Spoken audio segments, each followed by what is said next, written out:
My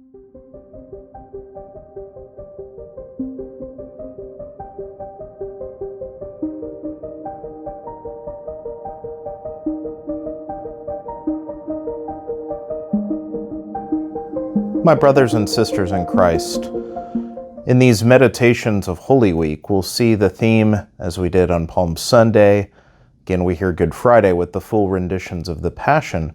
But in the Gospel passages this week, we hear repeated this theme of the betrayer at the Last Supper. And the Gospel of John today, its rendition, presents a different take on the betrayal of Jesus. In the other Gospels, it's the question of Jesus just stating that one of the 12 will betray him. And we're usually left with the question, surely not I. In a sense, they're sincerely wondering. But in John's Gospel, as John is always, unwrapping another theme, even as he gives the narrative. In this, we're told that the beloved disciple directly asks Jesus the answer. In a sense, Jesus tells him, it's the one to whom I hand the morsel after I've dipped it, and so he turns and hands it to Judas. And so while the rest of the apostles don't know the answer, the beloved disciple does. And we're told that when the morsel is handed, that Satan enters Judas. Now, at first glance, this can almost seem it's certainly meant to be ominous, and we're told, and it was night.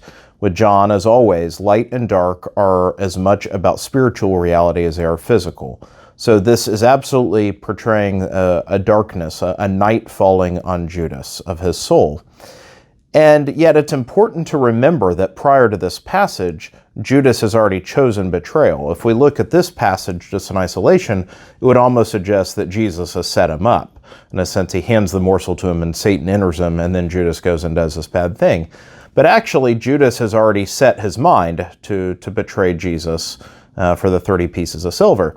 And so, this is a reminder for us of the way that sin works, particularly grave sin, or in the context I want to talk about, what we call mortal sin.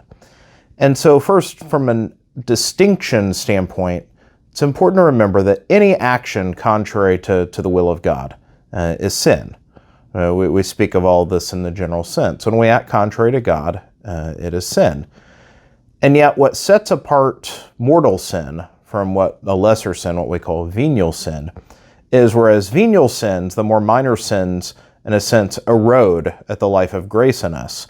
A venial sin in of itself does not separate us from the love of God. It is not a forfeiting of sanctifying grace. But over time, the unchecked pattern of venial sin can lead us to open ourselves to more and more grave sins. This is the way of it. Once we're habituated even to venial sins, we can be led to worse sins. Whereas a mortal sin is one that the singular mortal sin voids in us sanctifying grace. It's a complete forfeiting, setting us outside of the love of God. And it's not in a sense of just a condemnation. It is that our choice, inherently in the committing of a mortal sin, is a choice on our part that is so contrary to the love of God in us that it is a rejection of God on our part. And so, what is a mortal sin? Well, first of all, it is a sin that involves grave matter. It first requires a grave sin, which to be a grave sin just involves the act itself, those designated to be of a certain moral severity. And so first of all, objectively, it's a grave sin, but it also requires our knowledge and full consent with freedom. And so not only is the action grave, but it requires us to know that what we're doing is a grave matter. And second of all, that we do it with full freedom. In a sense, we're not coerced into committing the grave sin, but we do so freely and knowingly. When these conditions are met, this is what makes a sin mortal. In a sense, something that is so grave that it's contrary to the love of God, and knowing that, we know it and we choose it anyways. That is a grave sin. In a sense, it is the rejection, the betrayal of Jesus. And so when we hear these stories, when we see what happens to Judas, at the moment where his mind is set and he has put the plan in motion to betray Jesus, he is knowingly chosen. I'm not convinced that Judas has been gaming Jesus all along, his membership in the 12. He may well truly be fascinated by Jesus. He may have a heart open in some sense to what is being said, and yet his own selfish tendencies at the end cause him to go against the plan of God. And so he chooses out of his own selfish ends to betray Jesus to the authorities. And at that moment, yes, Satan can enter him because Judas has done something awful, knowingly and willingly. And therefore, it is night. It is night for his soul.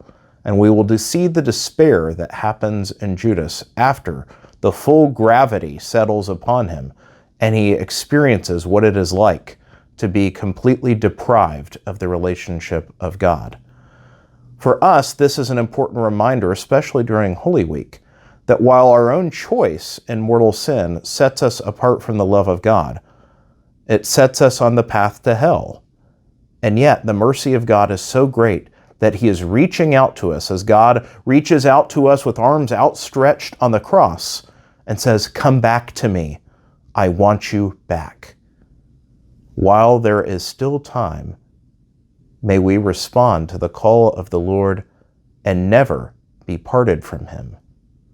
May we avail himself of the mercy that he shows to us in his passion and death. May God bless you all.